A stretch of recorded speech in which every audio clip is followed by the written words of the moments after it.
Now, there's one other thing that being brave does in that kind of storm, and making the choice gives you an opportunity. And here's what it does. It gives you an opportunity to have the privilege of leading.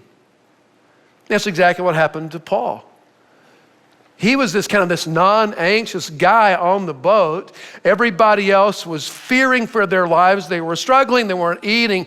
And Paul is going, hey guys, let me tell you, I think it's going to be okay. And in verses 21 and 22, we read how Paul leads the people on board. After they had gone a long time without food, Paul stood up before them and said, men, you should have taken my advice not to sail from Crete. Now, it sounds like he's saying what? I told you so, but you really don't say that when you're still in the storm. You wait till you get to Malta to say that, right?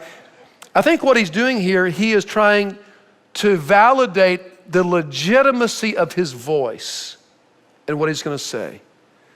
He said, if you had followed my advice, you would have spared yourselves this damage and loss.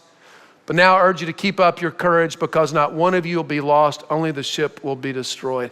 So now Paul becomes the de facto spiritual leader of the ship. And later on, he says, guys, you've got to eat something. And he breaks bread and he blesses it. He's thanking God in the middle of the storm. So now he becomes this spiritual leader in the middle of the storm.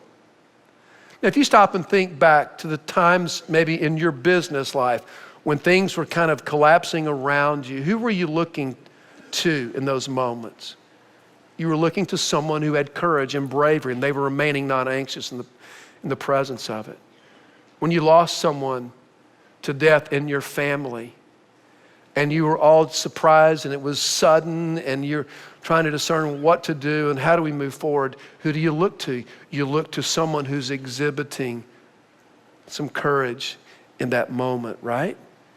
And so when you and I are living through the storms of life, whether they're at work or in our family life or in relationship with our kids, no matter where that storm is, when we choose to be brave, it opens up the opportunity to be a spiritual influence and a leader in the lives of the people there.